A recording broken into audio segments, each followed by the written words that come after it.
What's up, everybody? Welcome into another episode of Profit Picks. If you are new, we always start this show by being transparent.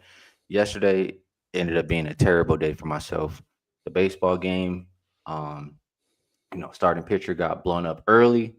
The rest of the game kind of went how I thought it would go, but game landed seven. I had 6.5 at plus money, so that was a loser. And the WNBA game, it did not go according to plan. My 5% play was a loser. I had under 165, and it's no way you're getting under 165 when 56 fouls are called in the game. I mean, I'm fighting the bonus every single quarter with 5 minutes plus left. So, I obviously it sucks to lose.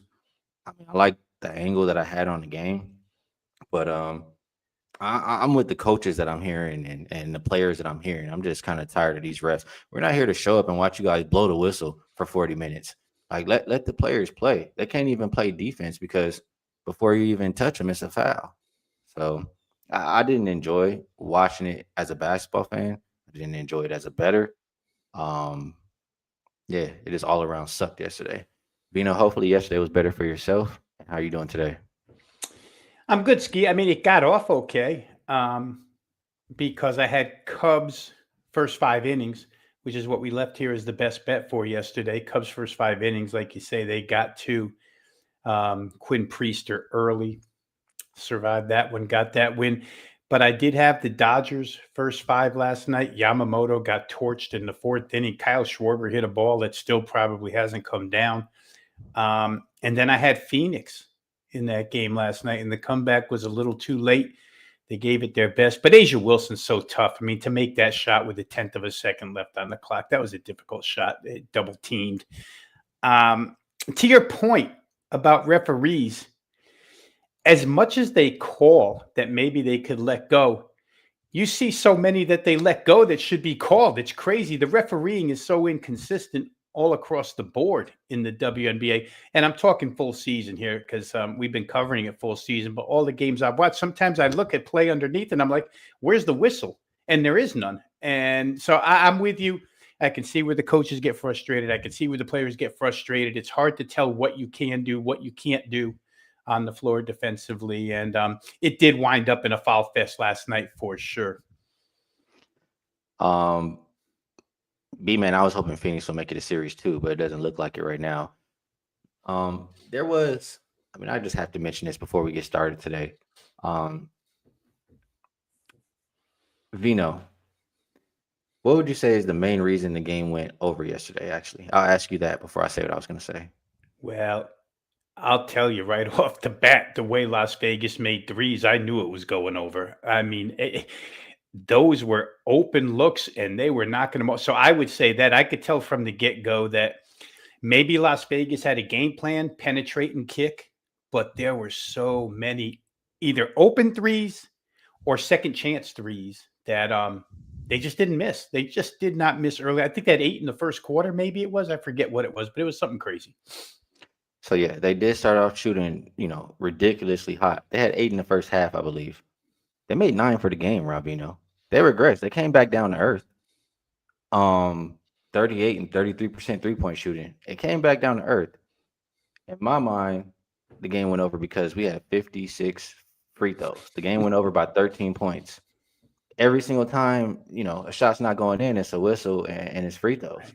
So I just want to say to everybody out here, I can lose a bet with the rest of them. But if there's a bet like this and it's 56 free throws, don't come to my Twitter and ask me, what about your handicap on the game? Maybe you're not like, I don't want to hear about my handicap when we're here seeing whistle, whistle, whistle all game. Don't be one of those guys because I try not to block people. But if I'm irritated that I lost a bet like that with 56 free throws, and you're telling me my handicap, is very likely that you're going to end up on the block list. That's all I'm going to say.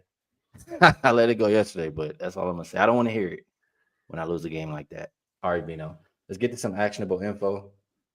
We have a few different games, sports that we're going to talk about, and we'll go in rotation order. So that means first up, we're looking at the Eagles and the Giants. Yeah. And this one opened up 7.5 for Philly. We're looking at 7. I think 7 is what we call consensus. Actually, it's all over the place. I see 7. I see 7.5. I see 8. So depending what you like, definitely line shop. As far as the total is concerned, 41.5 was the opener. Um, I'm seeing I'm seeing 40.5 is what we'll call the consensus here. Now, Vino, this Eagles team, they're coming off of a loss where that was the craziest game. I mean, if you're an Eagles fan, you have to think like, what are they doing? I mean, when I look at the box score, like Hurts threw 38 times. It's not like AJ Brown had a whole lot of receptions. They only had 6 rushes from Saquon. Like, what are we trying to win the games? That's not the recipe for success if you're an Eagles fan or backer, in my opinion. So the first thing I think of is after a game like that, and then you finally lose, you get back to what you should have been doing in the first place, which is run the ball. And you get Saquon against his former team. I know he'll be ready to go. So I think if they get back to how they're supposed to play, they can win this game by margin. Also going against a rookie Jackson Dart, who I don't have a whole lot of faith in that guy. I'm not a big believer. I think they can make life hard on him. So also no neighbors. I mean, he doesn't have a whole lot to work with over there too, right? So Vino, I'll ask you, why don't we run to the window and bet the Eagles in this game? Well, because as I was running to the window to bet the Eagles, I stopped myself and said, wait a minute, maybe I want to play their team total just as much as I want to play them to cover. I'm with you. I could tell you from living in this area, I think they caved Philadelphia. You know how you always watch these athletes get behind the microphone and say they don't let outside noise bother them. All that matters is what's inside the locker room. Right. All you could hear last week was AJ's upset. Hmm. The Eagles aren't throwing enough. And then they walk out there and, like you say, throw 38. It's almost like they caved to public pressure with their play calling in that game. Now, there's a balance in there, right? I mean, there's some good. Saquon has not gotten on track this year. I think maybe because they just don't call enough first down throws to back the defense up a little bit. Teams are stacking the box against Saquon. There's a happy medium there, and you could hear. I mean, Devontae Smith in interviews after the game, AJ Brown on interviews after the game, Dallas Goedert interviewed after the game, all said the same thing. Passing game, they weren't on the same page. I would have to believe they worked some of those kinks out in that game and in practice this week. It's a divisional rival. You love to be against what the public sentiment is right now, Skee. And all we see nationally is, oh my God, there's something wrong with the Eagle offense, something wrong.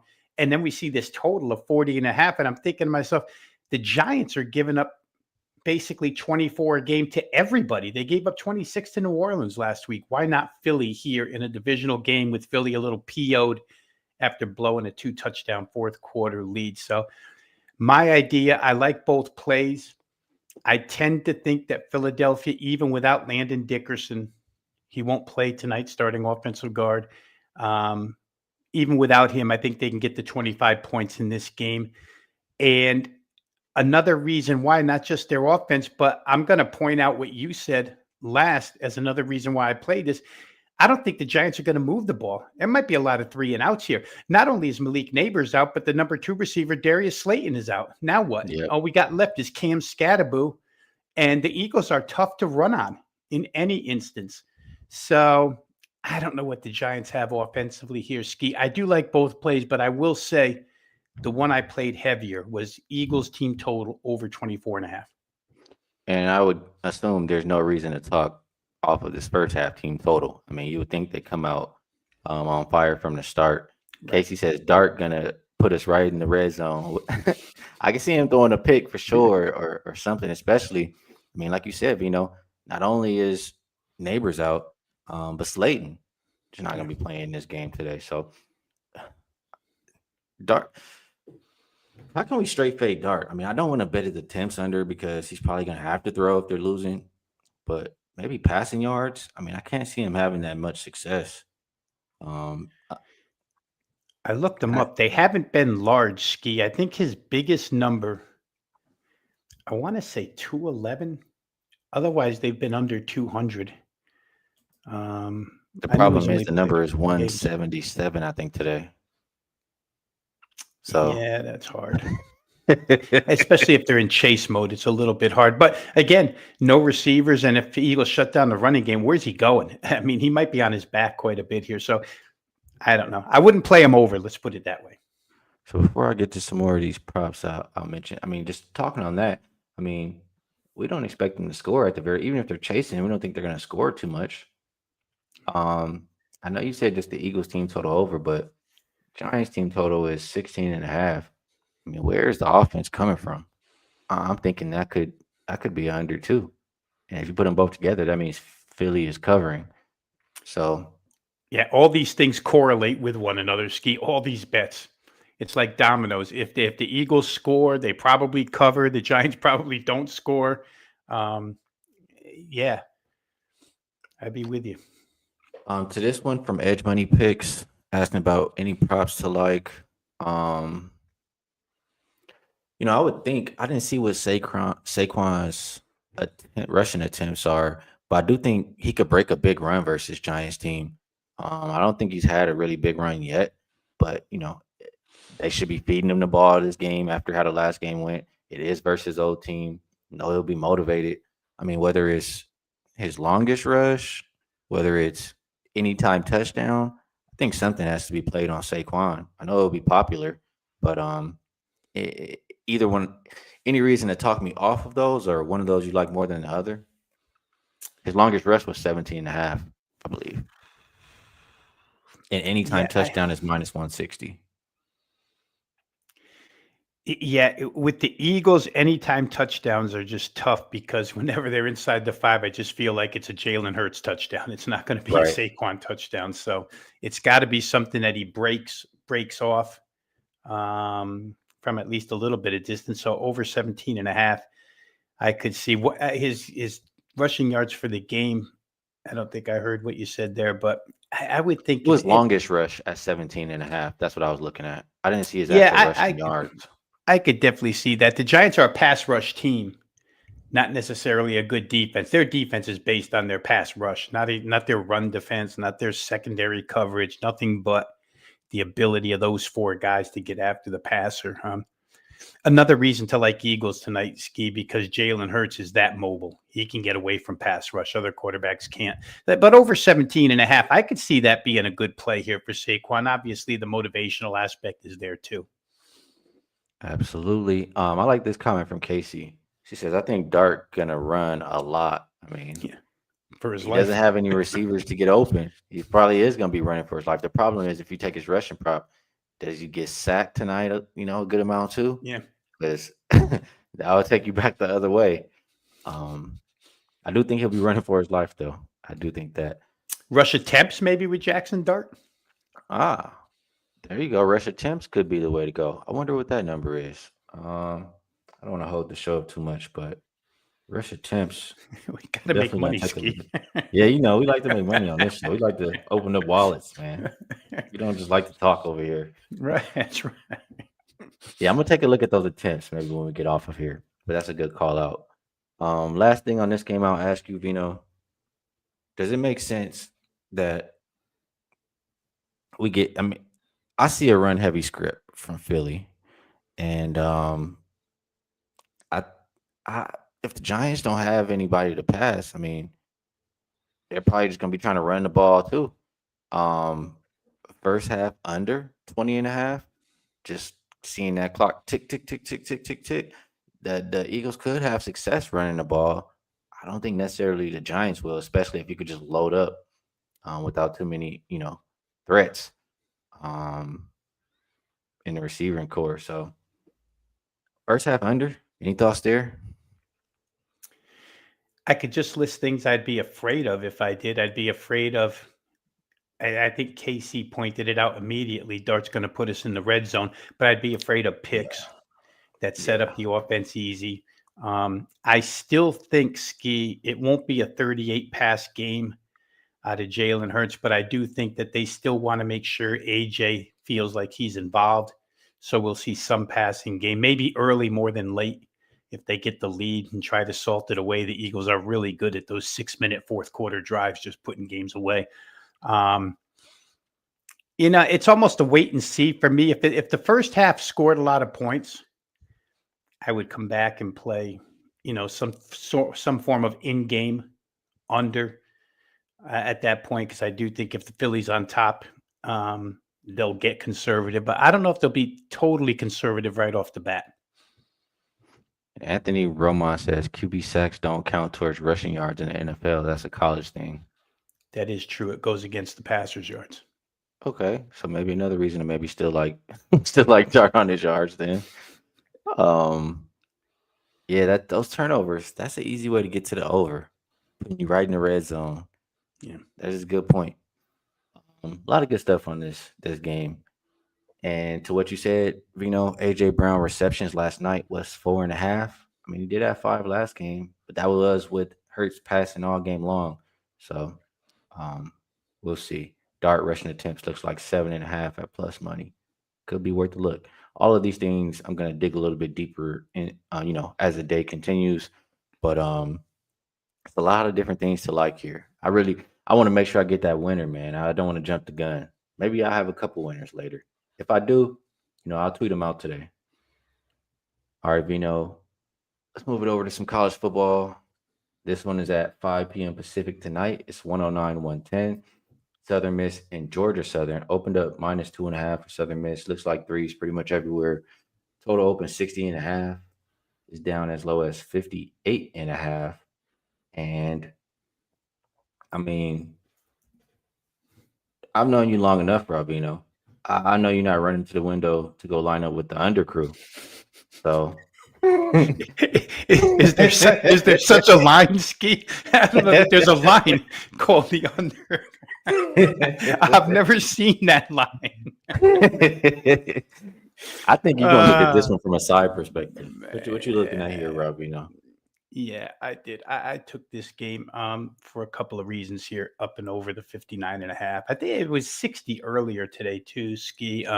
There was some threat of rain early in the week. The rain is not going to be a factor now. It rained this morning. Statesboro, Georgia, the home field or where the campus is located, should be clear for this game, which starts later on. And as you get into these seasons, Skee, and as well as anybody, we can't take overall statistics for granted, right? We have to dig inside and see what'd you do against weak opponents, what'd you do against this, what'd you do against that. And for these two teams, when they get bad defenses, they've scored big.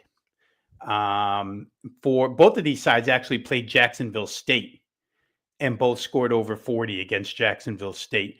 For Georgia Southern, it's only been 2 attempts against bad defense. I mean, they've had to play USC.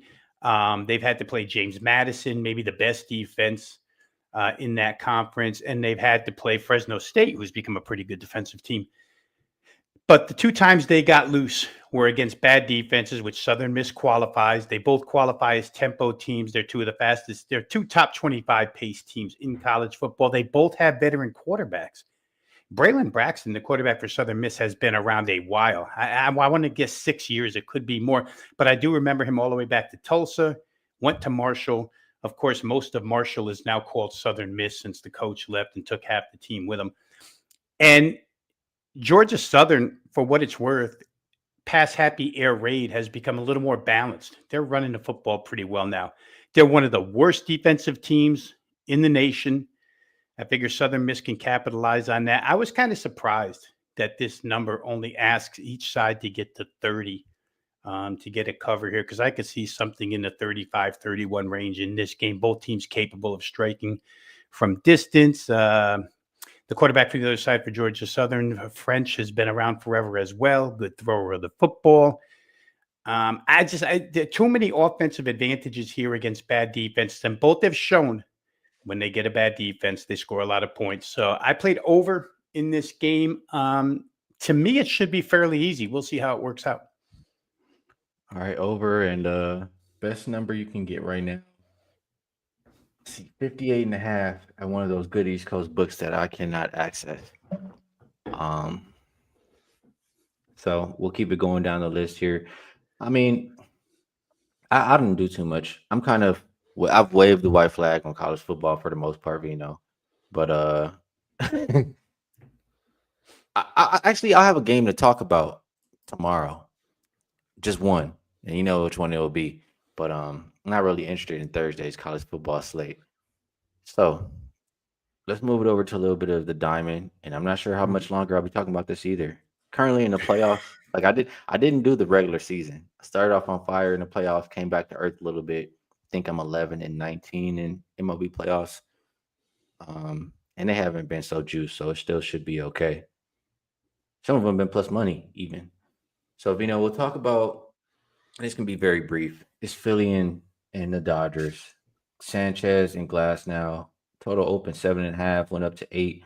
And I'm gonna just, I mean, the way I feel about this game is I don't trust either starting pitcher. I don't trust the Dodgers bullpen. I'm in full agreement with the total going up. Just off that, I would have to find reasons, or I'm trying to find reasons to not bet over in this game. And if I don't have any, then maybe I'll get to the window. So I'll ask you if there's any reason for you to talk me off of an over in this game or anything that you're looking at. Well, I think one thing you'd worry about is the start time, Skee. 3:08 Pacific time, which means these hitters will be facing Tyler Glass now out of the shadows, trying to hit 100 miles an hour with shadows on the field. Early innings could be low scoring. Sanchez doesn't quite throw as hard, but it could still be difficult to pick him up as well when those shadows are on the field. So the start time, which was kind of strange to me that they started the LA game so early today and the Chicago game late, but that's the way it worked out. So if I was to list maybe the main reason or main concern, doesn't mean you shouldn't play over. It just means it's a concern. It's on that side of the ledger where here's the assets, here's the liabilities. I think shadows could be a liability there. Glass now pretty well rested. Sanchez through Saturday. It's not his normal rest. It's a day short of his normal rest. LA's had a chance to see him for a pretty good chunk of time in this series. I forget how many innings he threw in game one, but he did throw pretty well. We'll see if that carries over here today after they've seen him once. Glass now pitched a little relief in that first game against Philadelphia, but here's a start for him. I think the Dodgers probably have a couple extra arms, including Sasaki to close it down in the ninth if they get into that situation. But the Phillies, these playoffs are so momentum filled. And the way the Phillies hit the baseball last night, it could be a changing of the tide for them. They didn't hit it all in the first two. Like I say, Schwarber hit one. He hit two last night, but one that might still be in the air. So it maybe something clicked for them. I'm not sure, but it's kind of hard for me to envision them getting off to a fast start against Glass now, unless he just doesn't have any control. To try and pick this guy up at this time of day, I think is going to be difficult. So maybe a Dodger first 5 inning play here. I didn't play the game at all yet. I'm still looking at it, but I feel like Dodgers first 5 might be a good way to go here. Yeah, the more I think about it, I'm kind of in agreement with that. You really want to keep the bullpen out of it. You really need Tyler Glass now you know, to go have a little bit of length here. You want to keep the bullpen out of it. And he's been good at home. His home ERA, I think he has 11 starts, 2.77 ERA. Um, he pitched in game one versus them, didn't give up anything. I think he pitched a little bit more than 1 inning. I would trust him more than Sanchez. Sanchez in a couple starts versus the Dodgers this year has an ERA just below 6. Or I think it's maybe like 5.6, something like that. In a couple times they saw him in the regular season, and we saw him in game one as well, and he gave up a couple runs. So I think, and I say we because I mean, if you can't tell, LA, I like the Dodgers too. Um, I, I trust Glass now more than I trust Sanchez. I don't trust the bullpen, so that makes sense to me to bet first 5 Dodgers, but I do still think they can win the game too. I think they can hit Sanchez enough to cruise till the end. That's really how I'm thinking here. Casey says first 5 under, sounds like. No, I don't trust Sanchez. Definitely don't trust Sanchez. Greg says Dodgers not trying to go back to Philly overnight. Very true. Let's see. Yeah, Kershaw, man, might be time to go ahead and shut it down, bro. He definitely blew up last night. Gundam Atticus says, gotta throw regular season stats out. Okay. Well, what about the playoffs? They saw Sanchez for about a little bit over an inning. He gave up 2 runs. They saw Glass now for a little bit over 1 inning. He didn't give up anything. What about that, Gundam Atticus? Do we throw out playoff stats too?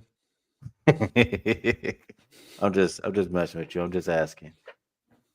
It's been the same whether regular season or playoffs with these two pitchers. That's all I'm trying to say there. So Vino, I think you made some good points on the Dodgers. Uh-oh. God, no matter. I love the chat room. You know the chat gets a little extra spicy on my channel too, Rob. You know. All right, one more game. Brewers and Cubs. This one I have a little bit. I don't feel as strong. I mean, I see Peralta. I mean, you would want him out there if you're backing the Brewers.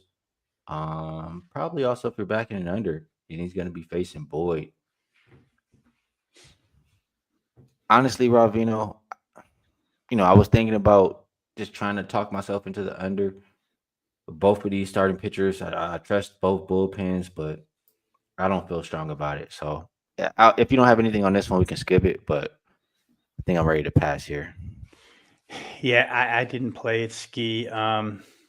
It's difficult. The only thing I'll say real quick to everybody is Matthew Boyd 12-1 at home in Wrigley Field this year. It's not enough of a selling point for me to get there. Of course, we were just told that we throw regular season stats out the window. And you know what? That could be partially true in this case as well. I just don't know how Matt Boyd's going to come out here starting pitcher wise. I trust Freddie Peralta a little bit more despite the 12-1 out of Boyd. All right, good stuff. And I think that's all we'll have for today. Appreciate you, Josh, reminding everybody to hit the like button. And he's also giving out Shohei under 1.5 total bases. He says, write it down. Write it down picks, man. If you know, you know. So appreciate that. Um, all right, Vino. I think that's it. So pretty soon we'll have NBA every day. Yeah. WNBA is coming to an end. But yeah, we'll wrap that up for today. So I'll move it over to best bets. And I'm pretty sure, yeah, I don't have anything. It's been so long since I've been on this channel. I don't have anything to throw up there, but Weekend Warrior, I know is still active at Wager Talk. If you want to be involved with the football action that we have going, I know I won all 4 top plays that I've had in the NFL this season. One up for this week, and Ravino's been on fire. And football as well. So, I'll pass it to you if you want to remind them, what you've been doing, how you've been doing, and anything you got going. Yeah, real quick, I'll just add to the Weekend Warrior that Skee said. It's the weekend of football, NFL, and college for $49. So Wager Talk gives you a really good reduced price with that one. They also have one 7 days, every sport, $77. So $11 a day for every sport, not just football. You get football, basketball, hockey, whatever you're into, it'll be covered there. So a couple of packages you could choose from at wagertalk.com, both very, very reduced rates, kind of like trial. If you haven't tried selection packages before, you'd want to get involved with one of those. NFL's been kind to me. Skee, thanks for mentioning it. Last 3 weeks, 24-5. Last 4 weeks, excuse me. So been on a really, really good run there. With that said, I will go ahead and leave everybody with my NFL play tonight, which was the Eagles team total over 24.5. Gave the reasons why we like this game. We talked ourselves, in talking about that game, we found other things to like about it. So I'm not going to talk anybody off of stuff like Eagles side play here, the Saquon stuff that was mentioned, et cetera, et cetera. But for me, best bet's going to be Eagles team total tonight, up and over 24.5 points. Good stuff, Mr. Vino. And I got to do better at putting the solo layout up there. I got to remember to do that. But for myself, I haven't placed anything yet. I will tweet out, if I do take something a little bit later. See that Dodger game starts at 3 Pacific, so I'll keep that in mind. But as of right now, I like a lot of different things. I like that Dodgers first five. I like the full game Dodgers. I like a few of those props we talked about, whether it's Saquon to score, Saquon longest rush. You know, uh, those four things make a lot of sense to me. So I'm gonna just keep doing some work here throughout the day, see what I can get to the window with. Sorry, I can't give you a best bet because I don't like to just give bets just to give them. So when I actually get to the window, I'll tweet it out, and you guys will be able to catch it there. So Vino, appreciate you taking the time to come cap these games with me. We'll be back again tomorrow. Pretty sure we'll be on the Wager Talk channel. We'll talk WNBA game 4. We'll talk some football for the weekend. Maybe some football on Friday, and maybe baseball gets us here once again. You know, talking a little bit about the diamond tomorrow too. So, Vino, I always appreciate you taking the time to come cap these games with us. Everybody in the chat, we appreciate you as well. S. Dot, my bad, I didn't see you. I'm glad you got to make it live. It's good to see you back. We'll be able to talk Miami Heat soon. Yeah. So, appreciate everybody out there, man. We'll be back again tomorrow. Best of luck on all your action.